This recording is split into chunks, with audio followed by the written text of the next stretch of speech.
Bienvenidos. Welcome, James. How you doing? Hola. Very good. Thank you so much for asking.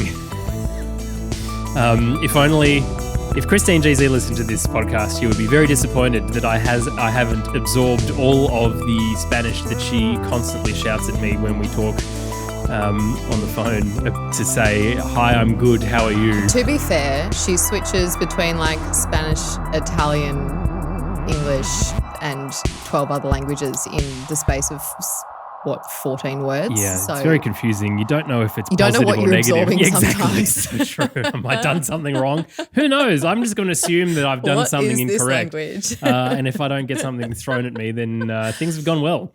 Look, good to be here. Thank you very much. Well, Mexico is exciting. Great. Mexico is exciting, but you raise people doing things wrong. Wow. And in that note, on that note, I edited a podcast that you did at 2:00 in the morning where you had your wits about you. What is it there at the moment? It's like, what, 8 p.m.? 10 past 8? 10 past 8. Words do not exist at this time for you. It's all or nothing. You know that. Like, I can be on it at 3 a.m., but 3 o'clock in the afternoon, not a fucking chance. But you raised people doing things wrong. And so on that note, campy. Yes. Okay, so where to start? Like I said, I'm very tempted to do this whole episode without a hint of white teeth because I'm standing in solidarity with Danica, who added more value than half of the presenters we More get than half of them. I most completely weekends agree. because of her Yes. experience, and is just a great change up to everything, and I really enjoy her. Go Danica. Campy. Next thing that you've done wrong, Alonso. Oh my gosh, as if he was at fault for that incident with Stroll. Like, not a chance. He absolutely moved first, and so Stroll responded. Like, it was too close. Anyway, just you're wrong. What else was Campy wrong about? I don't know. He kind of came good towards the end of the episode, but he, as Tommy T and I had discussed yesterday, well after the event, he had a look on him when he walked into the studio. He had a look on him that he wanted to F the place up. So it took a little while to ease him in. I know he's going to listen to this episode. Hi, Campy. Thanks for joining us. But He probably can't hear us because his multiple beanie layers. So it's the other thing, give myself a penalty. For some reason, I said Danica Fitzpatrick, not just Danica Patrick. So I'm going to give myself a 5-second penalty for adding changing her last name unnecessarily. But I agree. And I said this on Monday. Danica adds real value. She's driven NASCAR and she's driven IndyCar around COTA competitively and understands it. I know, as Tommy T said, she does like a bit of a lean in to ask a question. she does a lean in. That's because I reckon it's because her in-ears aren't working. So it's a technical issue. It's not her. Then it's just not loud enough. It could also be the fact that she's half the size of the people that she's interviewing. Yes, so true.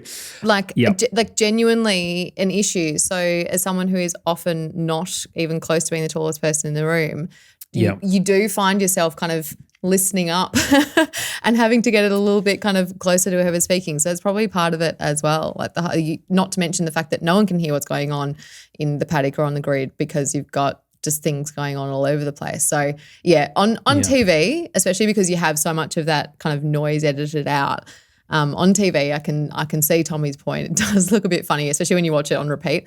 But but as for the value that she adds, which is what she's actually there to do, she's great. Stop it. What? Impossible. People adding value on Sky F1? That sounds like an oxymoron to me. It doesn't make sense at all. Yeah, you're right. I'm wrong. I'm sorry.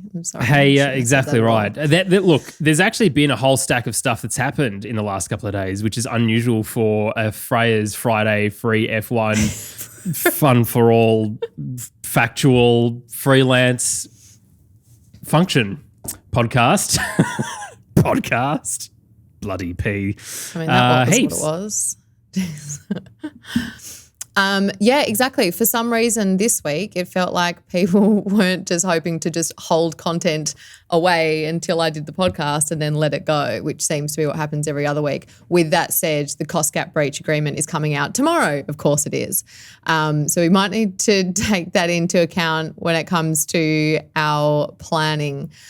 But what is probably, as a lot of people have said, the worst kept secret in the paddock was the Sauber Audi deal, which has finally kind of been formally announced. Yep. So for anyone who missed it, Sauber will be the works team that partners with Audi. And it has kind of been said that they spoke to McLaren and also Williams. But obviously they announced earlier in the year that they're going to join as a power unit supplier in time with the new regulations, which makes sense for them. And those new regulations are really important, I think, to kind of talk about a little bit, because by Audi coming in, those new regulations are doing a little bit of, or part of what they're intended to do, whereby they're making it more feasible for new suppliers to enter Formula One and actually be competitive. Because if you kind of come in mid-regulation, you've got a lot of catch-up to do for teams that have already been practicing under those conditions for several years. It's not that feasible. So I think it makes sense for them, and it kind of shows that it is helping to make it a more interesting or kind of appealing prospect for other people who are, or other organisations who are not in Formula One. But as I said, it's kind of the worst kept secret in the paddock, I think. There's been heaps of worst kept secrets this year in Formula One. I feel like we should, as soon as someone just makes a decision, they should just announce it, put a press release out, and spare us all of the drama. Looks very exciting. I still am slightly annoyed that Andretti doesn't have an entry yet. We know that they're building up to try and get something. Of course, Porsche is the other outfit, part of the Volkswagen Auto Group that wants to try and get itself into Formula One. Of course, those talks with Red Bull broke down, and now, of course, with Dietrich no longer with us, it's very unlikely, I think, anyway, for that to progress any further. So it would be interesting to see Porsche and Andretti be an entry. There's still conversations going on that it could be as soon as 2024 for an entry onto the grid. So who knows? Daniel Ricciardo could have an option there too.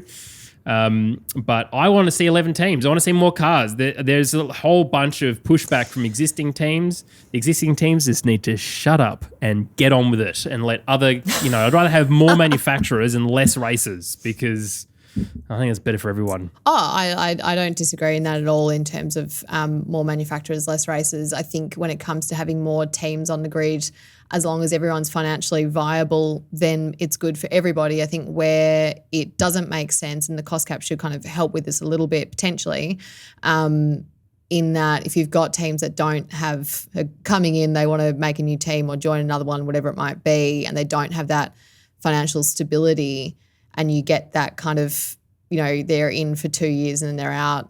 I don't think that adds value to the sport. So I think if you've got new teams that are actually financially viable, and then of course for tracks and setups and everything else to be safe with 11 or 12 teams, then that's great. They're the two kind of considerations when it comes to more actual teams and F4 cars on the grid. But obviously with all of this, the intent is for Saudi. You did it. Sorry. I was going to say, this is the nickname for them is Saudi, and you've already done it by accident. Outstanding content. That's the podcast. Thanks so much for listening, everyone. See you next week.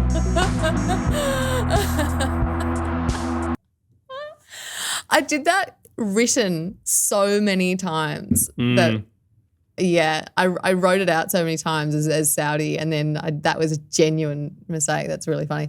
It's going to happen, absolutely. Yeah. But the intention is for Audi to acquire a stake in Sauber as well, obviously, and the power unit will be made in Germany, which I think is to be expected.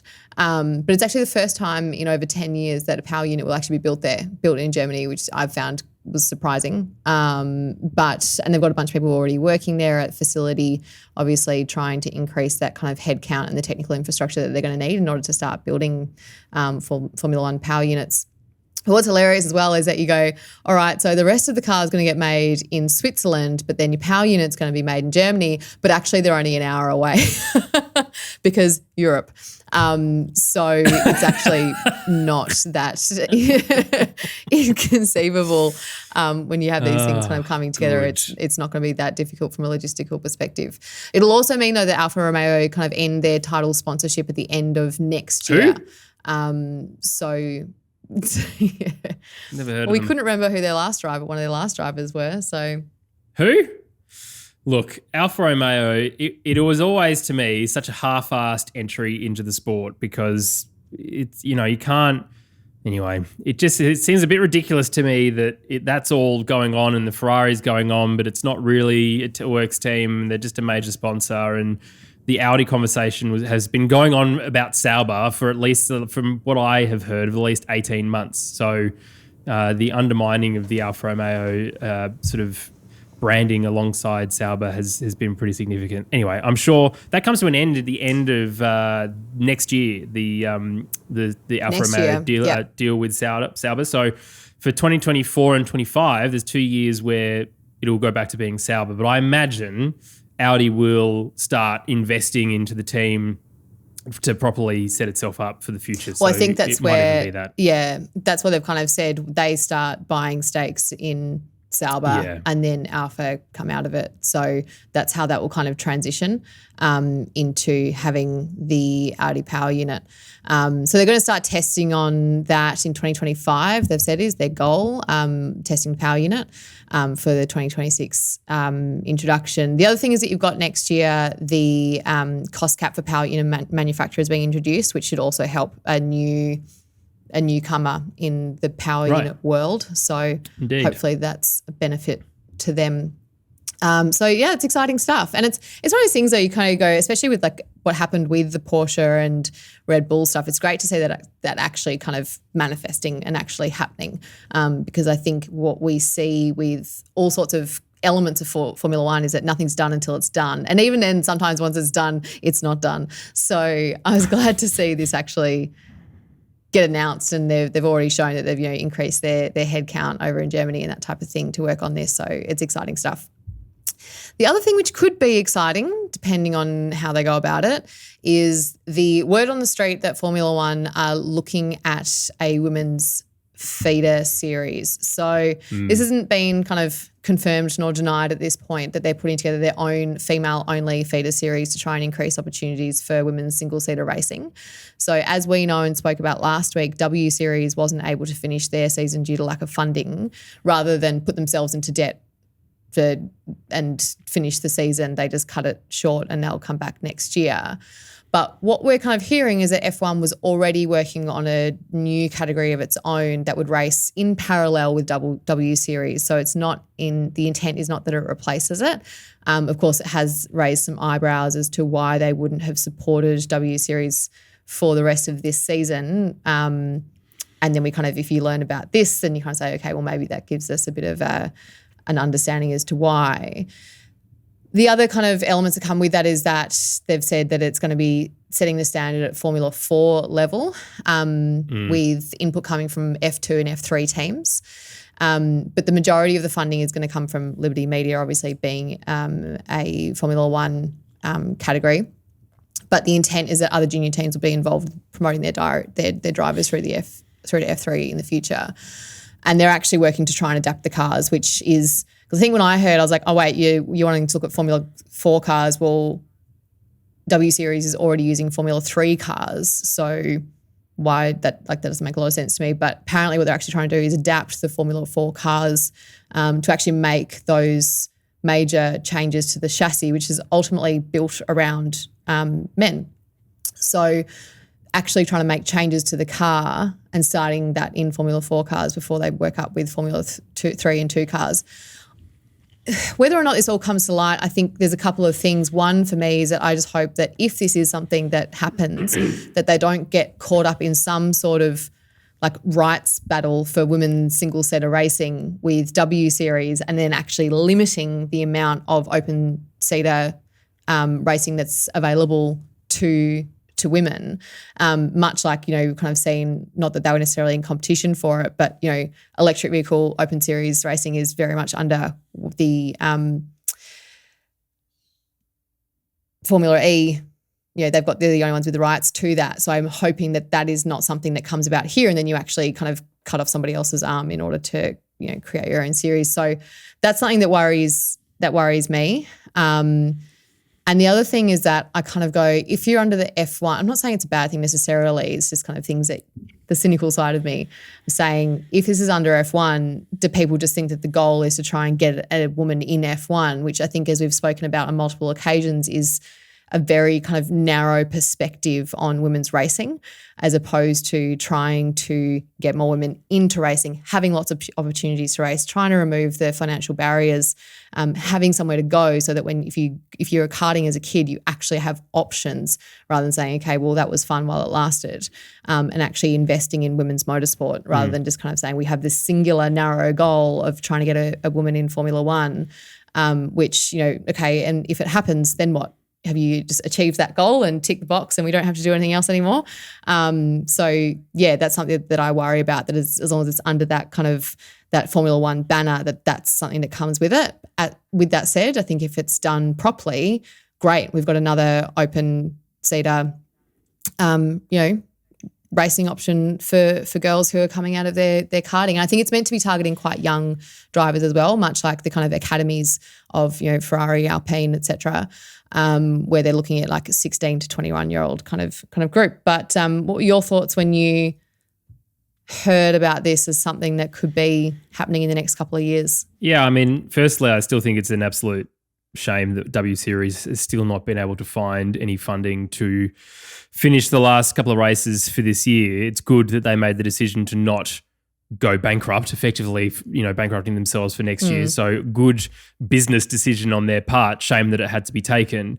Look, I've heard a couple of different points and views on this in all kinds of directions. I've heard, why start your own without supporting W Series? Surely it would be better to support W Series and maybe bring W Series into the F1 fold rather than starting your own thing.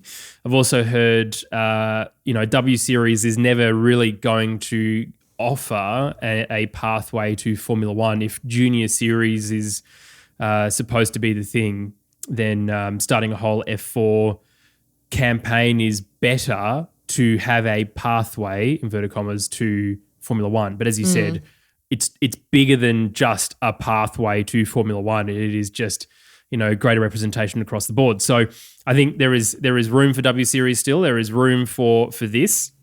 Again, I probably would have liked to have seen them work with W Series rather than potentially, and again, this is all conjecture at this point, and Nate Saunders at ESPN broke this over the weekend.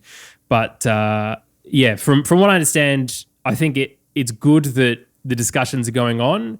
I am concerned, as you say, about F1 wanting the exclusive rights to open wheel female racing, inverted commas. So that's, hopefully that doesn't happen, but we know what Formula One management can be like when it comes to copyright and censoring. And certainly from a lot of other F1 content creators, I know that they struggle often with trying to use clips in their YouTube videos as an example, let alone a whole racing series. So, look, I think if it is done well, and I think if they involve the right people, then it should be a good thing. And yes, giving an opportunity for young women who are in go-karts, at the same age as guys, and spoiler alert, on your chat with Hedda from Extreme E that is not out yet, but I'm halfway through editing, and I know in the first part she said that she was faster than her brother, so her brother quit racing and she kept going, and that's an opportunity. Where does she go from there?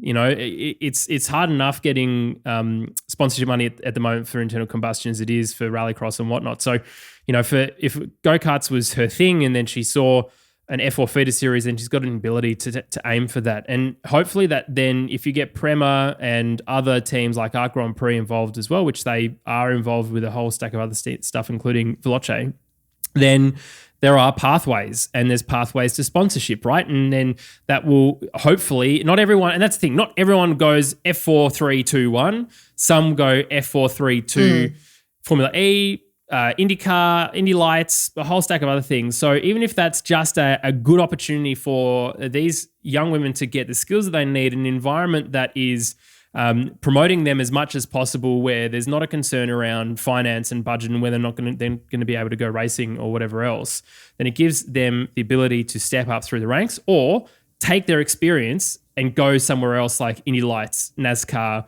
and like Danica has done in the past as well. So I think from the bigger picture, it should be about motorsport as a whole, how you can be, how you can get more women involved in racing full stop, rather than just we need a female in a Formula One car, which would be great to see, of course, but it should be done in the right way. It shouldn't be a token, element to it. And starting at the basics, be brilliant at the basics, grassroots level, I think is a good way. But again, W Series, there should still have, something should have happened, I think, to have kept those final races this year. I completely agree. And I just don't think that, like, obviously we know it costs a lot to put these races on. I don't think anyone is underestimating that.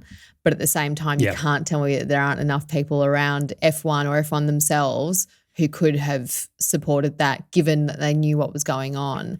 And they had been letting people know about it for weeks before they had to make that final call. So I wish that there was someone who had stepped in. It was a really hard part of the Austin kind of coverage, because you had a lot of the W Series drivers who were there and obviously were meant to be racing that weekend. Yes, and they were all indeed. kind of, just hanging around. And it's really nice because they're going, we're reunited. And but we're all meant to be racing. Like that's the thing. These women are all competitors and they're meant to be there racing. And it was actually a bit of a bittersweet kind of element of the content that we saw over the course of COTA coverage. But yeah, it's an interesting one. And like you said, I was going to raise header. It was because it came up a couple of times in our conversation where just using the language of kind of saying, trying to make a career for myself in motorsport. And it's very clear that for her perspective and so many other, not just women, it's a financial barrier for guys as well to enter. It's just that you've got the series which have the backing and there's just no options really for girls there. And,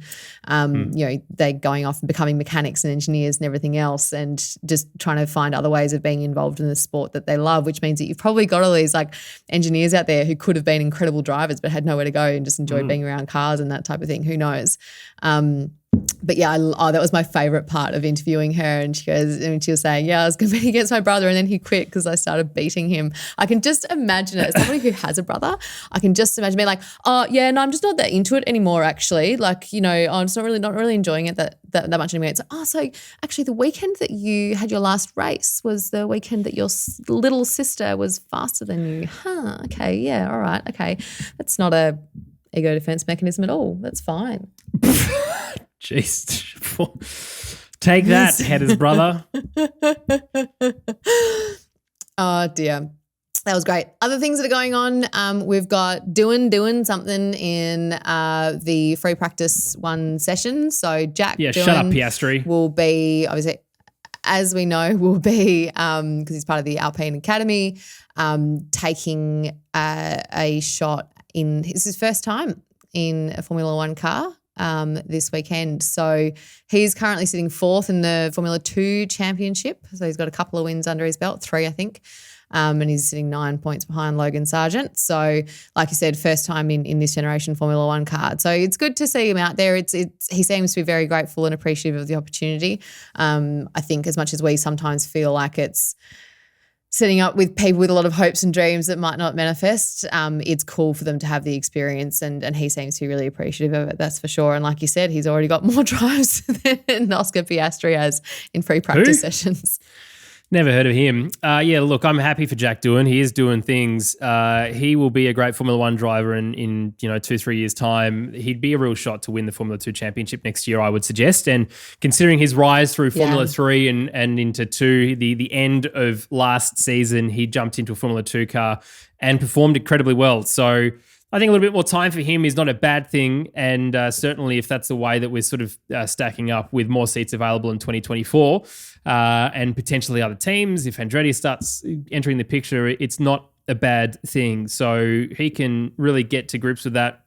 I think also remaining in the Alpine Academy is, as much as we know that they have been useless with Fernando and with Oscar, and in fact that Jack's going to have more FP1 drives than Oscar Piastri, who is actually a Formula One driver for next year, is hilarious, and it's hilarious. Definitely Alpine giving the middle finger and shocking at the to same Oscar. Time. Yeah. By all accounts, though, Jack in the 2019 Formula One car that they drove around Spa, someone will fact check me on that. I'm not sure if it was Spa, somewhere else. Anyway, Jack was faster than Oscar, so let's not maybe question necessarily his pace. Oscar has got great racecraft, but Jack can be quick when he's on it. So I'm excited for him to see that. It's good for him to have some awareness, and we know what happened the last time a driver did an FP1 session for a team. Something might happen for somewhere else. Exactly. And they go, hey, man, do you want to jump in that car, this Aston Martin, because Lance Stroll's sick for this weekend, and suddenly he's signed for Williams instead of Logan Sargent because Logan doesn't finish in sixth above because Jack punts him off the track in Abu Dhabi and goes, seat now. And why wouldn't he? Full Fast and Furious style. But no, I'm excited for Jack. I think that's good. But look, speaking of other random drivers, I'm just going to go to the next point because IndyCar has, I think it was Chip Ganassi that apparently has signed the GOAT for next year with Nick Latifi. They're not confirming anything yet. Mate, what do you... Watch out. I think obviously... Well, here's the thing, right? If Williams has come out and said, we have no other option for 2023. Well, let me tell you, you do. Because if Logan Sargent doesn't get the super license points, I can tell you that Latifi will 1,000% stay in that seat for another 12 months whilst old mate gets his super license points up, and then maybe we'll see it come in. But I would suggest that's why everyone is just waiting. I think once, it's more likely than not, isn't it, that Logan Sargent's going to get his super license points, but, save anything drastic happening. Once that is announced, then I'm sure Chip Ganassi will announce Latifi. Yeah, but it's also not that drastic. Like someone crashing in Abu Dhabi. I think someone might have done that before. Anyway. It's a different category. Are you suggesting that the GOAT's going to get into F2 suddenly? He's going to steal someone's car and punt Logan Sargent off too? He's already got Jack Doohan to do that for him. That is the scenario that I'm suggesting.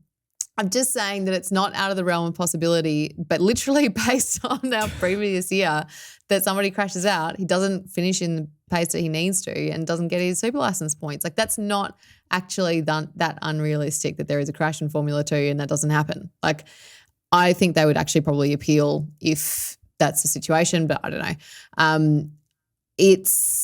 I think you're right in that I think there's a lot of things that are kind of all going to be announced, and it will be a bit of a domino effect. If Logan Sargent gets his points, then that'll happen. Then Nicky will say, I'm doing this, and then it'll all kind of fall into place. But yeah, he was very kind of cannot confirm nor deny in the press conference today, and was also kind of saying, he pulled a bit of a DR and kind of said, I'm not just going to take the next thing on offer because, I'd happily take a year kind of setting the next thing up and making sure that's the right thing. I was like, yeah, except the difference is that you're not Daniel Ricciardo and currently you have the same amount of points as somebody who stepped in as a reserve at the last second. So you probably will take the next thing that's on offer, to be clear. So, we'll see what happens there, but all I can say is watch out IndyCar. Just a couple of random points coming out from drivers. Seb got asked, because obviously he had a pretty great weekend last weekend, driver of the day, I think last couple of weekends, are you not tempted to just do one more year, just see what happens? And he just said, absolutely not. It's great to have a bit of success towards the end of my final year, and last weekend in Austin was awesome, but I don't think so. And he made his interesting comments. So he was struggling to, I think, put the words to how he was feeling, but just saying we have these real highs and we have these real lows. And when we have highs, we're asking questions like, are you going to do another year? And when we have the lows, it's, do you have a contract for next year? As opposed to just saying, we're going to have weekends when we're up and down, and sometimes the track's going to suit us and there's other things going on. And I wish sometimes there was a little bit more stability to the sport because it's exhausting. And I think what he was potentially saying is that we are judging too quickly on high and low performances when somebody doesn't have that kind of consistency, which we know is important, but there is that very quick kind of extreme level of questioning that happens when we see someone who's showing a bit of promise over a weekend, or has had, potentially an unusually poor performance, for example, or even just a couple of weekends in a row, we start questioning their seat. And just an interesting reflection from someone who's been in the sport for a while, but he answered that pretty quickly and had a bit of a laugh and said, yeah, no. I think he's pretty clear that he's ready to move on from Formula One and start working on some of his other goals to, save the world. Yeah, well, there is still a race to win, which is the hashtag he constantly uses. He's not talking about motorsport. I know the Extreme E guys really want him to come to Extreme E. Sorry, team. Yeah. He's not talking about Extreme E. Not Nico Rosberg. He's not talking about it. So, but I think you're right. I mean, and also now because F1 Twitter, and it's certainly a lot different to when he was winning world championships, there are a lot more people who think they know more about Formula One than they do. And there's a lot of loud voices, very critical, and there's a lot of toxicity in this sport now. Such that I wasn't even seeing really in 2019. So a lot of subject matter experts out there on certain things. Obviously, we talk about Formula One, and sometimes we have a go. Of course, the only person who could drive a Formula One car out of the four of us is Campy. Just ask him. He knows full well all about it, with the pressures and the highs and the lows of being a Formula One driver as our SME on everything to do with Lakeside Drive. But yes. Look, as you say, Mexico here is extended to 2025. Great racetrack. I quite like it. So does Campy. Campy's not excited about this event because he's not excited about the end of Formula One for this year. It's gone on too long for him. I tend to agree a little bit, but I'm excited for this track because higher altitude, Sergio Perez's home race, is still on for a win here, and we can only imagine the visuals of Daddy Checo, Daddy Perez being so happy about that. In fact, the world would all smile in unison based on his imagery for that result. Oh, for sure. I was going to ask you at the end of the podcast, what are you excited about when it comes to Mexico? And I'm going to answer my version Daddy of that Perez now, which is Checo's dad. But you're right. I think, and it's tricky, right? Because I think we all we love the sport, but you do get to this point in the season where you go, okay, well, championships decided. Okay, now constructors is decided as well. Okay, can we all let Checo win this weekend? I know it's not going to happen. And actually, do you know what? Max got asked that question not so directly in the press conference or in the media pen this afternoon, where they said, if he's in the position to, would you basically let him win? And he had an awesome answer, which he goes, Checo is good enough to win by himself. Nice. I'm not going to let him win. He just goes, Checo's good enough to win races by himself, and he's already shown that. Why you asked me this question, which I just thought was a really cool answer, as opposed to saying yeah, exactly, as opposed to going, oh, God, cool team orders and everything else. And he goes, he's an epic driver. So I thought that was a great response.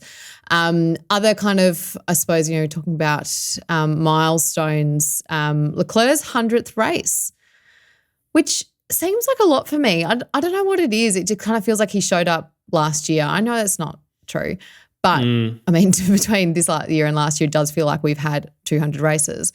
But at the same time, he doesn't have that sense of longevity in the sport that you get from some of the others who kind of came in at the same time. Hard to explain why necessarily. It's just a perception. But he's going to have Checo breathing down his neck, who's only 2 points behind him for second in the championship. So that's something that could keep it a bit more interesting this weekend, I suppose. I know no one really cares about second and third, but at the same time, they'll say that they don't, but of course they do. So that's something that I suppose you're trying to find something to really hold your attention other than just hoping for a great race. That could be something. But I don't know. Do you feel like Leclerc was born yesterday? No, I think the difference is he only spent a year in a junior team, and that's when Sauber was really getting results. They were in the top 7 from memory. Marcus Ericsson, who had struggled down the back with Sauber up until that point, had a pretty good year for his results, and Charles Leclerc entered the sport at the right time. And of course, he and Kimi did the switcheroo.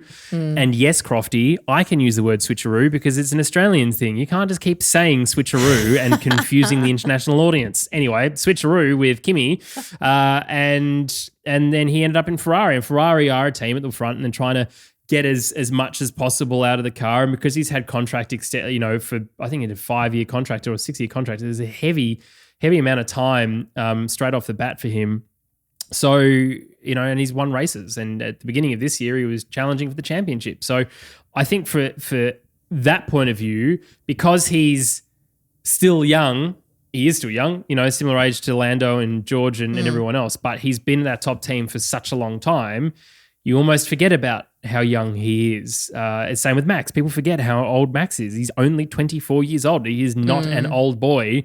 2 world championships under his belt. He's been racing since he's about 7 in Formula One. And as you said, there's about 100 events each year. So there's no wonder he's reached his 100 peak. It's already happened. It's about, on average, it's been 20 races a year since he started. So it's not, not under the realm of possibility for that to have occurred. Maybe it's just because he looks like he's 5 instead of 25, which is actual age. Do you know who doesn't look like they're 5 anymore is Nando.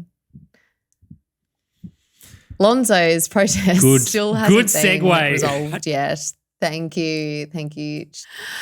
Alonso's, he's behaving like it at times, but it's fine. Alonso's protest still hasn't been resolved yet. So this is when it comes to getting the penalty due to the wing mirror falling off and then after the race being deemed not safe. I think this is absolute crap for so many reasons. If you actually lay out everything that went wrong in that scenario in terms of it not being addressed during the race, which is the whole point of that flag, is calling somebody in when their car is not safe to drive. So if you didn't call them in at the time, it's null. And then it went through all of the FIA checks afterwards and everything else. And then the protest came in after the deadline. So there is just nothing about this that should say that it stands. I genuinely think there's convince me otherwise. Anyone out there, I just don't understand. What I do see is Haas's point in terms of going, wait a second, I feel like we've had 700 black and orange flags to go with our 800 races this year. And we want to see somebody else being called in for the same issues, which I completely understand. So I think it might have been Tommy's point in the last podcast, they're not actually looking for an outcome here. They want to go, wait a second, this always happens to us. But in terms of that issue and that protest not being resolved yet, to me, it's an absolute no-brainer. Nothing was done in the way that it should have been if they had in fact decided that car was unsafe. Yeah, FIA stewards, they're the only 2 words that need to be said, and it's just ridiculous. I agree with all of that. Alonso should not have been given the penalty. It went through scrutineering and it passed. So end conversation as far as I'm concerned, and Haas didn't want that necessarily to happen. As you say, they're pointing it out. There's hang on a second, where are the double standards here? But even Paul Di Resta said this afternoon where he goes, we have all of these technologies available to us which are meant to help us create more efficient racing, make decisions quickly, have safer racing, all of his stuff. And a lot of it is not being used in the way in which is necessarily intended, or it's kind of being taken advantage of in the fact that we can go back and review all of these things. And you go, it's all very well to have an appeal or a protest process, that's fine. But, this is not what that rule, being the black and orange flag, is there to achieve. And if you don't call it out in the race and try and prevent an issue as a result of a safety problem, well, then that is now void. So I'm sorry, when you've got someone like that saying, these are the rules, this is how it works. And even Stroll this afternoon said, no, that doesn't make any sense to me. It's... I don't think, and to be fair, I haven't watched everything or read every article, but I haven't really seen a lot of people kind of supporting that as an outcome in terms of sustaining the penalty, except being empathetic with Haas when it comes to the fact that they do seem to have been subjected to it more than others this year. I mentioned briefly earlier, depending on what makes it into the podcast, that the cost cap breach agreement will come out tomorrow. So we'll see what happens there. I know James is bored of it and he's falling asleep, so we'll move on, but we'll learn about that tomorrow. Oh, great. Campy just showed up. And then the last point here when it comes to news this week is Toto in Daniel Ricciardo merch. So Enchenté, Toto, we can be matching in your long sleeve shirt and my hat. I'm leaving the beginning into this episode because that was great. because it's important content for the people to know. So we've brought it up again. Here it is. It's worth it. Go watch the video. Go look at the photos. Is this a soft launch for the announcement of Daniel Ricciardo as a reserve driver to Mercedes? Who cares? Toto's wearing cool stuff. Get around it. Get around him. There's no targets on his back. It's peaches. It's peaches, exactly. Or lemons, depending which way you actually put it. So just saying it's lemons on one side and then oranges on the other. It's fine. Anyway, I don't know if the jumper's reversible, but we'll see. That's it for news of the week. Let's get stuck into everybody's favourite section of every podcast that we produce, James, and that is our profile of the week. So we are talking about Lucy Taylor. So Lucy Taylor is a trackside technologist for BP Castrol. We talked about Valeria already when it comes to working in Shell for fuel, all of that stuff. Lucy is very interesting because she's actually used to work with her. So previous to BP Castrol, she worked for Shell as a fuel scientist. As I mentioned, she used to work with Valeria Loretti, who we spoke about a few weeks ago, but go back and listen to that podcast, and worked there as a trackside analyst for Shell and Ferrari, but then had been with BP and worked with McLaren, is now with Alpine. So she's up to about her 14th season in Formula One, which is just incredible given that almost every role she's been in has been trackside support. Now we've obviously increased the number of races per season and that type of thing, but almost all of her roles, except for a couple of those early ones, have been trackside. So she's been going to just about every single race for at least 10 years. And we hear about the toll that takes on your life and everything else. So all I can say is that she must absolutely love what she does. But she said she wasn't an F1 fan necessarily growing up. She watched some WRC, but she just picked subjects that she liked when she kind of got to A-levels and that type of thing. And for her, that was geology, geography and environmental sciences. So she went and did her degree in environmental geology. So far in comparison to some of the other people we've talked about and roles that we've talked about, quite a different track to end up in Formula One. But after she finished her degree in environmental geology, she was living up not far from the Shell refinery in northwest England. So went and worked for Shell and did 3 weeks work experience in a lab there. Then stayed in touch with her mentor during that time, who put her in touch with a guy called Murray Brown, who was the head of basically the kind of analytics I suppose, group within Shell, and he gave her a summer job. She then moved to the Elemental Lab, which was a great start for getting involved with the type of work that happens trackside if you are interested in getting into motorsport. So she applied after that. So she's kind of done her 3 weeks work experience. She went and did a summer job. She then got another job in the Elemental Lab. She finished that role. She's kind of all in agency kind of positions, and she said she started applying for things like just random things like the RAF, because she goes, I just wanted to travel at that point. So I'd done my degree. I kind of had some interesting work experience and stuff, but I wanted to be in a job where I would get to travel. So RAF, great, that'll be awesome. But Murray came back on the scene and encouraged her to apply for a kind of suddenly open vacancy in the motorsport team. So well done, Muzz, because she applied for that job, she got it, and she ended up spending a bit of time with Shell working in the motorsport team. And I understand that was part of supporting Ferrari during that time as well. She then moved to Hamburg, which is then where she met Valeria, and they were actually working on diesel development. But that time away said, actually, I really miss F1 and I love motorsport and that's how I want to be applying my skills. And that's when BP approached her for a role that was available and she moved there.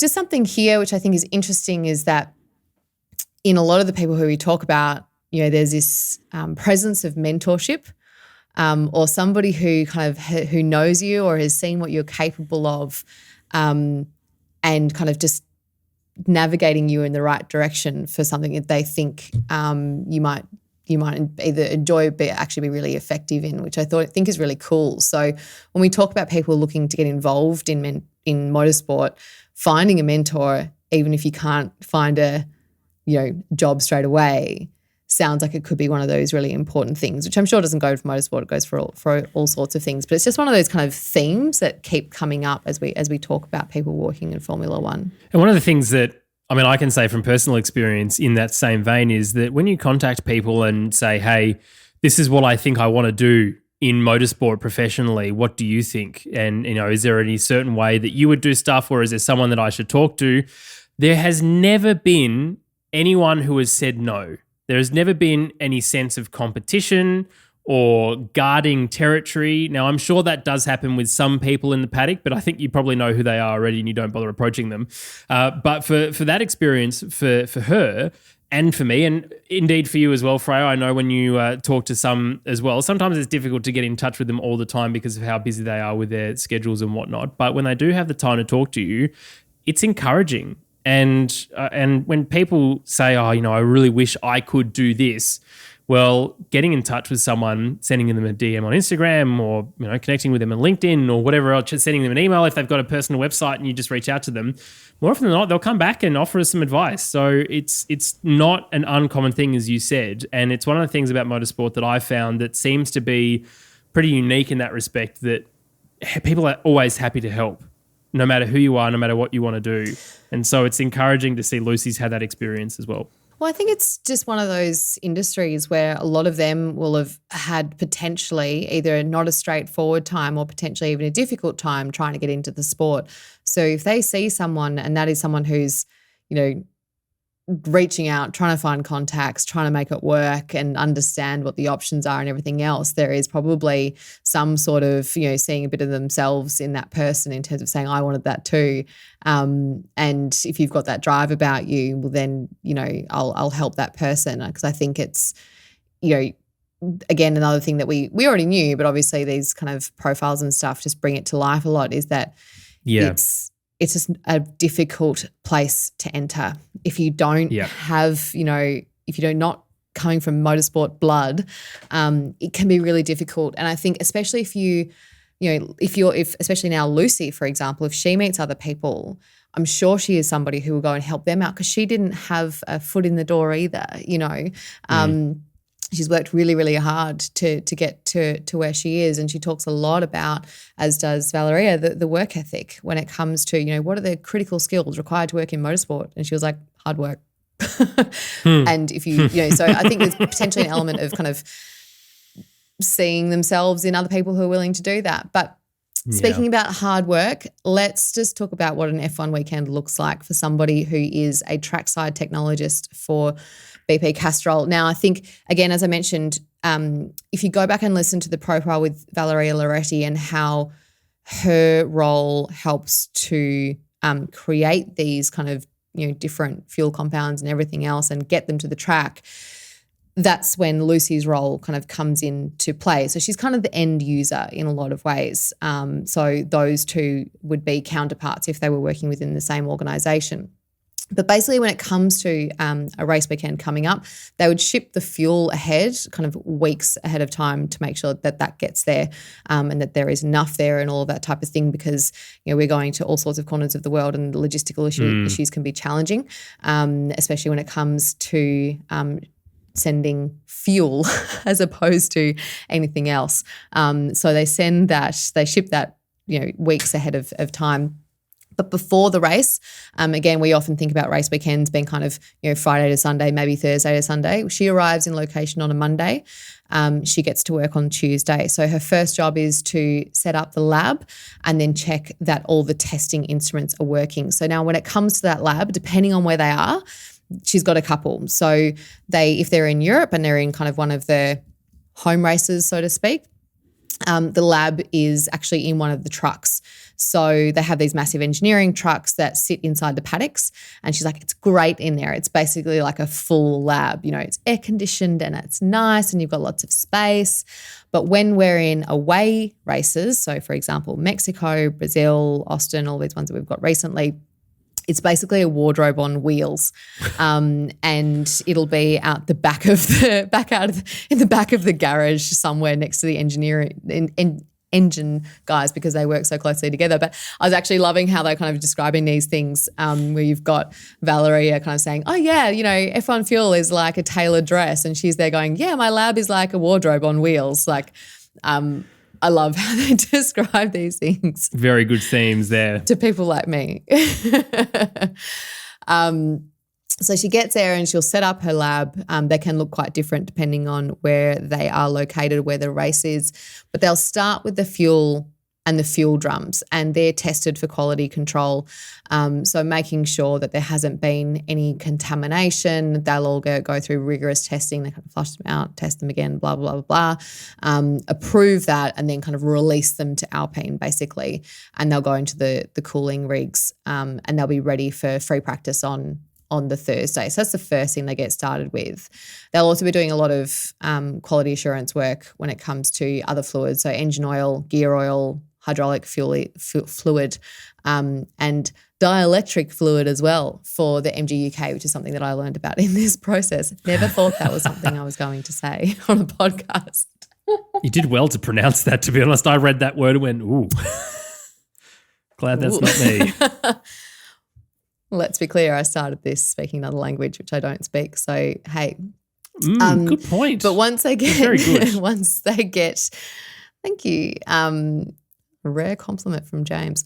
Once they get the fuel sorted and they've been doing that QA on the other fluids, once they enter an actual race weekend, so we start going into kind of Saturday mornings basically, it becomes much more about the engine oil analysis. So they'll do anywhere between 40 to 50 tests and analysis over oil over the course of the weekend, less for fuel. But if you thought that was a tongue tie, the machine that they use to test the engine oil is an RDE, which is called a rotating disc electrode optical emissions spectroscopy. So always known as an RDE. Right. It tests the I imagine oil, the James. E is the last, that was all one word, right? The E is, it's hyphenated or is all one word?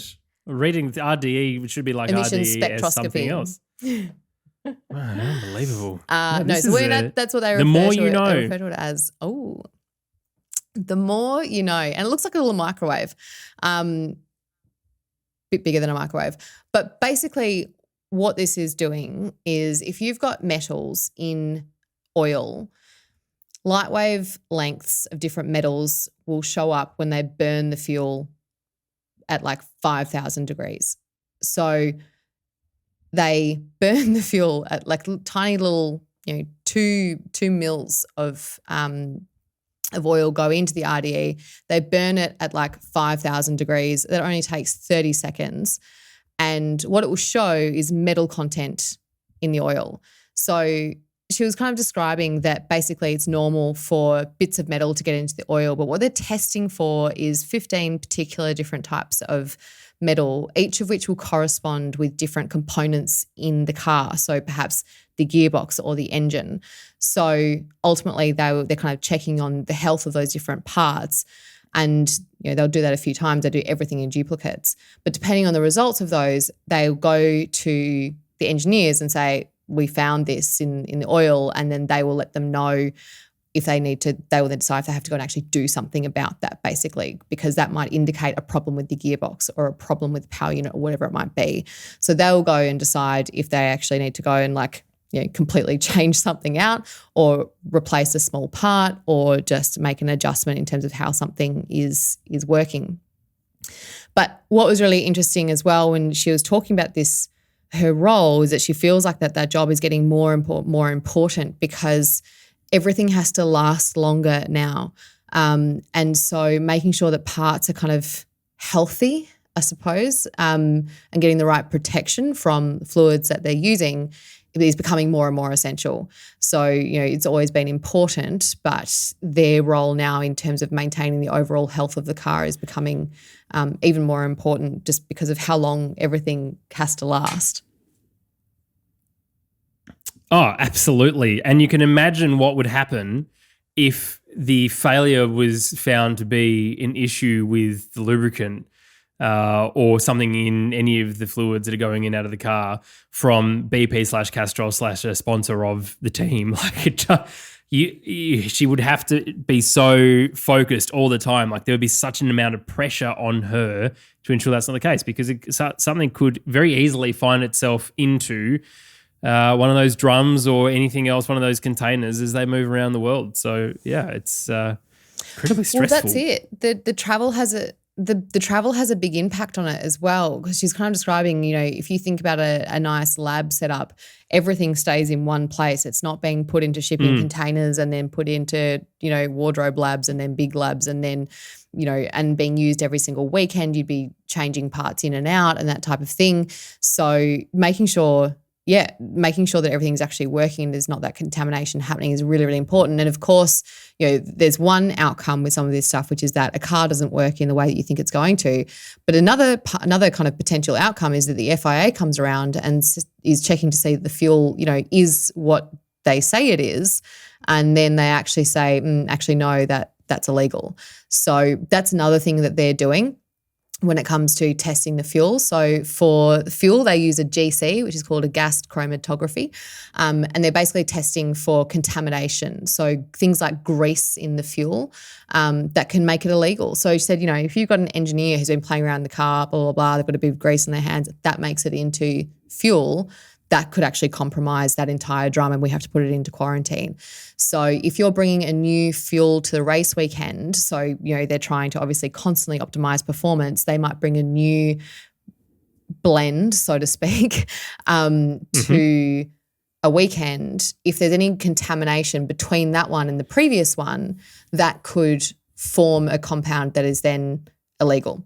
So there's multiple kind of outcomes of them not doing their testing and kind of checking job properly, part of which is that a car doesn't work in the way that it's meant to as well as it could. Another is that, if they come around and test them on a Saturday, they have to start from the back of the grid on Sunday. If they test them on Sunday, they get disqualified.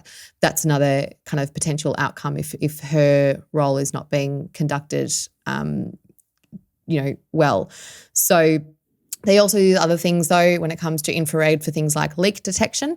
And again, we talk about that. We started this with talking about hard work. She was saying, we usually work like 70 to 80 hours during a race weekend. And in between that, I'm booking all of my own travel in the meantime and that type of thing. I have a little bit of support from the travel team at Alpine, but for the most part, I will do a lot of that myself. And she is the only one doing her job. So this would be different for different teams. And she has one or two colleagues who sub in for some respite, but they might only take, 3 or 4 races off her. And she has kind of said and emphasised, look, the increase in races will be a big pull on everybody who is trackside. And it will be different for different providers. So Shell have said that they actually send kind of 3 people basically to do her job. BP send her, and then she's got a couple of other people who are kind of backups more than anything though. But she said, the outcome of next year's race, and we come back to the conversation that I had with Campy a couple of weeks ago, is that those backup people will now have to do more races. So if you get to certain weekends, you're not getting Lucy Taylor, you're getting her understudy, and they will have to do more next year as we get more races. So you get the B team. One of the things, though, to look at it from a positive point of view, if you're interested in working in Formula One, now's a good time, because there's plenty of people who will be hiring part-time staff, I imagine, or contractors or freelancers. So get your resumes in, people. Start contacting them. Quite specifically, as fuel technologists for BP. Yes. All you have to know is what RDE stands for, apparently. Exactly. But she does have obviously other people supporting her. She goes, look, I'm the one testing all of these products, but I'm not the one who made them. So we have people back at our base who are doing the oil blenders, and they're actually coming up with different compounds and that type of thing. And she might look at the results of an oil test, for example, and not be sure about what a compound is showing her based on the amount of metal that's been found in a sample. And so she said, you'll pick up the phone and call someone back there and kind of say, what does this compound look like? Or, she's like, I don't formulate the product myself. So again, you think about these different roles and how they interact. Well, we talked about Valeria kind of saying, I just keep my phone on race weekends and hope it doesn't ring. Well, it's Lucy who's calling you saying something is showing up in our fuel that shouldn't be there. Help me understand what's going on. So it's just, I'm absolutely loving learning about how all these different roles work together, and some of them are just, they seem to be, it looks like they're responsible for this tiny little bit, but it all links and is kind of interconnected so much. But then of course on top of that, she's got a logistical side of things, which is shipping fuel around the world and oils and all of her labs and that type of thing. And because she's working the whole weekend, she said, they don't like the technical people to be sitting down not being useful. So if you look closely some weekends at the Alpine pit board, she'll be out there holding the pit board for one of the drivers on a Sunday. So She said, I just get given a random, side jobs because they just want to utilise every minute of every person, which is, standard when it's like, that's not special to her team. Yeah. But, you're not sitting around doing nothing once they've gone out to race. Hey, you can hold this pit board. Thank you very much. And then she said, you get to Sunday night and we pack it all up in 6 hours. So again, when everybody else gets to do their media and kind of go home, they're packing it all up and shipping it off to either to the next track or home, wherever it might be. And when she's not doing that, she's doing these little kind of short form video content for Castrol, which they're actually really great. It's called Lucy's Inside Line, so go and check that out. Like I said, it's just these kind of short form video content about Formula One. So she'll go and ask kind of like 4 or 5 questions to different members of the team during race weekends. And they're actually really great. It's really light and that type of thing, but she'll go and speak to their, head of communications and say, why is this your favourite track? And, what was difficult? What do you love about F1? Those type of things. So they're cool. So somebody who I would just say just doesn't sit down for a second by the sound of things. But another thing we always try and talk about is, I suppose, the kind of talking about women in motorsport. And she has an interesting view on this where she's gone, look, it's been interesting for me because she said I wasn't actively trying to get into motorsport. I was trying to turn my environmental science degree into environmental geology degree, sorry. I was trying to turn that into a job and I not ended up here, but kind of ended up here. She said, look, it is different for me. I kind of think about myself as an art student kind of saying, oh gosh, what's next? But so she had a very different experience. But once she got into those technical roles, she did say, look, there were far, far fewer women when she started. Again, we're going back kind of 14 years into her first role involved in motorsport, but especially in those technical roles. We were starting to see people grow up in things like communications and marketing and media side of stuff. But, the engineers, people involved with suppliers for things like fuel and software and the like, they just weren't there. So she was really encouraged to see that has changed in her time. And she had a great story where I'm going to try and get this right.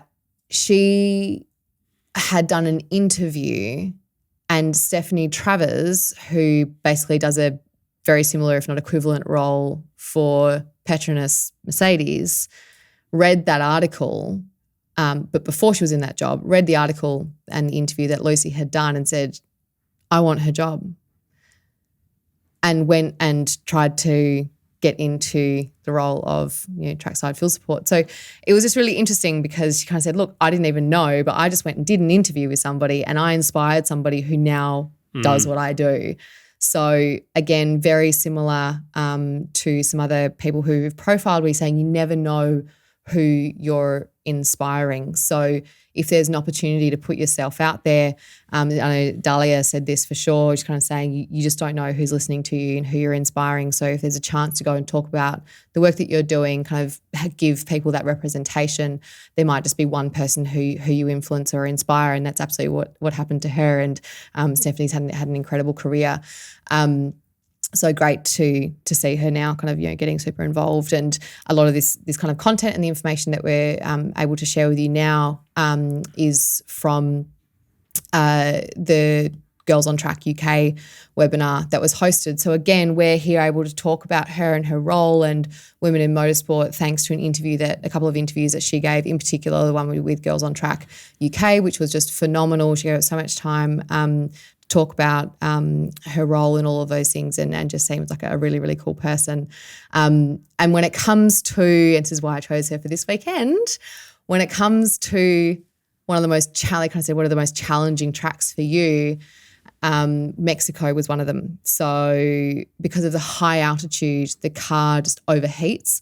And so cooling the car becomes a massive challenge, but that keeps her job very interesting. So that's why we chose her for this weekend. She did also say, hilariously, Saudi, not to be mistaken for Sauber and Audi, but Saudi Arabia, for the first time was logistically super, super difficult. She's like trying to figure out all of the stuff that we were shipping in to Saudi was a logistical challenge, but from a technical challenge, Mexico takes the win. So we can all think about Lucy there at in Mexico this weekend, trying to keep the car cool. Yeah, especially when Fernando's doing mega stuff, as he often does in that Alpine, which hopefully he'll be able to get a good result in this weekend to undo all of the crap that happened from last weekend. So on that note, and that is kind of what we're talking about for our profile for this week, but on that note, what are you excited about when it comes to Mexico this weekend, James? I'll give Campy's answer first, the checkered flag, and I'll give my answer, which is just to see what Checo can do. I would really love him to win, again, as we said earlier on, because Checo's dad. That's it. That's the only thing. I really enjoy this track, so it'll be interesting to see who's on commentary for this weekend. Hopefully they've got a decent A-team involved, but a lot of the content I've seen already, there's been a lot of tacos, there's been a lot of tequila, there's been a lot of very, very cool things going on. So it's certainly a track that I would love to visit, and to do Austin and then Mexico shortly thereafter. If you're doing that as a double header and you're a fan, then I am envious of that decision that you have taken. What about you, Freya? Turn 1 mayhem. I love that kind of really long run into turn 1, which causes a bit of chaos. And while I hope that we don't end up with a Carlos situation where somebody who has just absolutely nailed qualifying gets taken out immediately, but I do love the start of this race. I think it's one of the best starts that we get over the course of the season, and it's an amazing country. It's amazing. I can only imagine. I've actually got 2 friends who are there at the moment, and they were just kind of saying the vibe is just out of control. Everyone's very festive. There's so much going on, and yeah, I'd absolutely love to be doing it. But I'll be reviewing the Mexico Grand Prix on the Undercut podcast. So if you want to hear me chatting to somebody else that's not James, then go and listen to that next week. And I'll actually get to review a podcast and someone who's not you 3 idiots. Shout out to Timo, he's a lovely guy, so I'm sure it'll be great. You'll have a much nicer experience with him than you will with us. They will give you that. I believe that to be true. All right then, I'll try and get Tommy on next time. See ya. Bye.